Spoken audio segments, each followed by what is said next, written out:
В 2023-м каналы и стриминг-сервисы не раз удивляли и радовали нас разнообразием премьер и их качеством. От адаптации видеоигр до политических сатир, от причудливых комедий до фантастических эпопей на малых экранах было все что угодно, но выбрать лучшее из лучшего задача непростая. Привет, киноманы, вы на канале Shadow Tavern, и сегодня продолжаем подводить итоги прошлого года. В этом выпуске 9 из лучших сериалов, вышедших в 2023-м. У всех выше 7 баллов IMDb и расположены они по возрастанию рейтинга. Устраивайтесь поудобнее и приятного просмотра.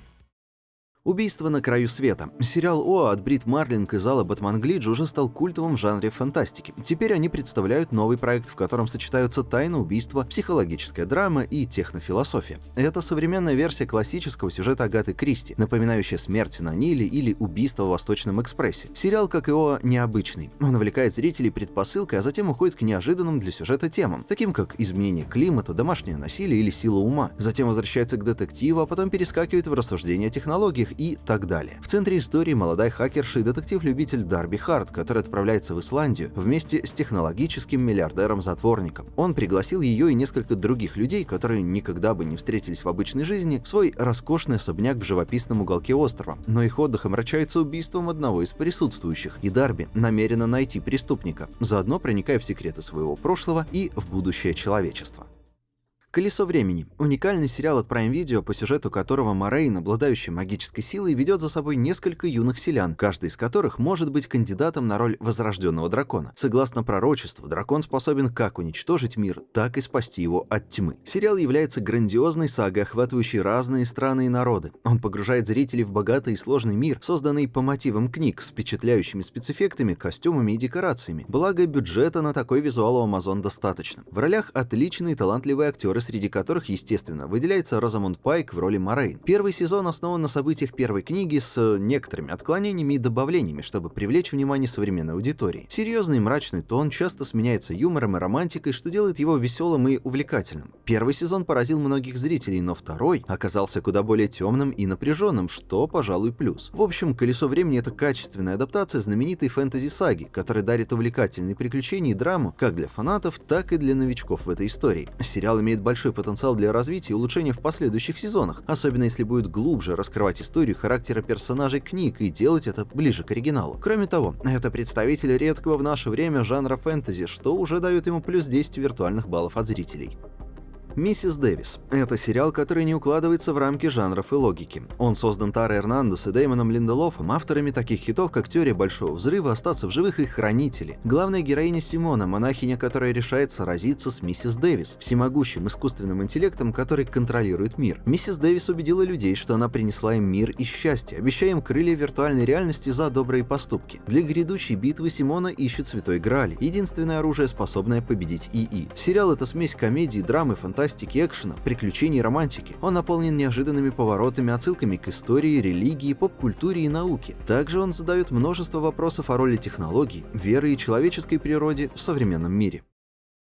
«Правосудие. Первобытный город». В мини-сериале мы вновь встречаемся с Рейланом Гивенсом, бойким маршалом США, которого великолепно сыграл Тимоти Олифант. Это экранизация романа Элмора Леонардо. После неожиданной встречи на Флоридском шоссе Рейлан оказывается в Детройте. Там он вступает в противостояние с Клементом Менселом, известным как Дикарь из Оклахомы. Это беспощадный и жестокий противник, который умеет ускользать от закона и готов на все, чтобы выжить. Сериал увлекательный, захватывающий нео-вестерн, в котором есть все: экшен, драма и юмор. Сюжет полон неожиданных событий, к тому же он неплохо воссоздает атмосферу оригинального правосудия.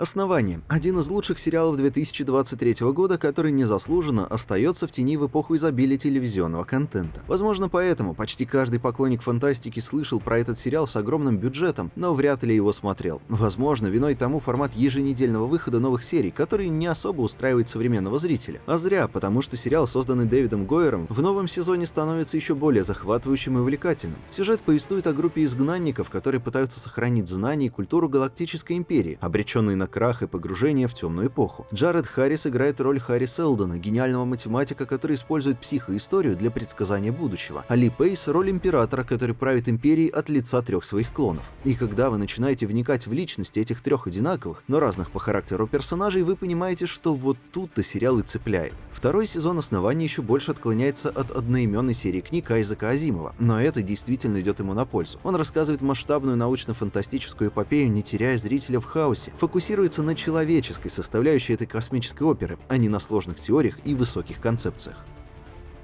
Асока. Сериал продолжает сюжет мультсериала «Звездные войны. Повстанцы». В нем мы следим за приключениями Асоки Тано и ее соратников, которые пытаются отыскать Эзру Бриджера, пропавшего джедая, похищенного Гранд-адмиралом Трауном. Сериал предполагает, что зрители не новички во вселенной, поэтому не тратит время на лишние объяснения и вводные сцены. По сути, он является еще одним спин-оффом «Мандалорца» и раскрывает новые грани вселенной «Звездных войн», а также показывает долгожданное воссоединение героев. Кроме того, в нем рассказывается о прошлом Асоки и ее связи с Энакином, что, наверное, самая лучшая и важная часть сериала. А еще в нем появляются ведьмы Датамира и зомби-штурмовики, которых ранее в лайв-экшен по Звездным войнам мы не встречали. Ждем все это в полнометражках. Поколение Ви – дико жестокий и жуткий спин-офф пацанов от Prime Video, который стал одним из лучших и самых ярких шоу 2023-го. Сериал опирается на вселенную своего предшественника, служит мостом между сезонами пацанов и предлагает уникальный хаотичный взгляд на университет супергероев. Телешоу рассказывает о первом поколении суперов, которые знают, что их силы – результат химической формулы компонент Ви. Все они учатся в престижном университете Годолкина, где их готовят к вступлению в «семерку» – элитную команду супергероев World International. Но в процессе обучения они сталкиваются с трудностями, соперничеством и темными секретами школы индустрии супергероев. Поколение Ви ощущается как часть мира пацанов, но в то же время имеет свой собственный характер и атмосферу. Он избегает ловушки пренебрежения своими героями ради связи с большой вселенной, как это делают некоторые супергеройские спин-оффы. Напротив, фокусируется на молодых и сложных персонажах, которые предлагают другую точку зрения на конфликт между суперами и людьми, которые хотят их контролировать. Сериал представляет собой смесь черной комедии, драмы и экшена, в котором присутствует невероятное количество жестокости, насилия и секса. Если акцент на этих темах во время просмотра для вас нежелателен, то имеет смысл обойти это телешоу стороной. «Шершни» — один из самых новых и самых громких хитов Showtime, про который я на самом деле почти ничего не могу рассказать, иначе все это будет один большой спойлер. Сериал рассказывает о судьбе группы девочек-подростков, которые выжили после авиакатастрофы в непроходимых канадских лесах в 1996 году. Они были вынуждены бороться за жизнь, сталкиваясь с самыми тяжелыми испытаниями. Сериал показывает две временные линии. Одна о первой зиме после катастрофы, другая о том, что происходит с выжившими спустя 25 лет. Они все еще не могут забыть ужасы, которые пережили, хранят тайны о своих кошмарных поступках и вновь борются за выживание, ведь кто-то намерен их убить. Покер Фейс – криминальная драмеди, которая возвращает зрителя к атмосфере классических детективных шоу вроде «Коломбо». Главную роль в нем исполняет Наташа Леон, сыгравшая Чарли Кейл, эксперта по выявлению лжи, который из-за своего дара вступает в конфликт с главарем мафии. Чарли приходится скрываться от своих преследователей, но она не может отказаться от своей страсти – раскрывать преступления, с которыми у нее просто-таки талант сталкиваться. Это необычный худанет, где зритель пытается угадать, кто убийца, а скорее хаукетчем, где главное, как Чарли раскрывает личность, мотивы и действия преступника. Она пользуется своим умом, шармом и детектором, чтобы обхитрить подозреваемых и поймать злодеев. Покер Фейс — это, кстати, показатель того, насколько харизматична и талантлива Леон. Она реально тащит на себе весь сериал благодаря своему неповторимому образу и юмору. Она делает Чарли незабываемой и узнаваемой. К слову, за роль была номинирована на премию Эмми и получила одобрение критиков и зрителей, чего очень заслуживает. И это все на сегодня. Спасибо за просмотр. Не стесняйтесь делиться этим видео с друзьями. Подписывайтесь на канал и нажимайте на кнопки под плеером. И до встречи в следующем выпуске. Пока.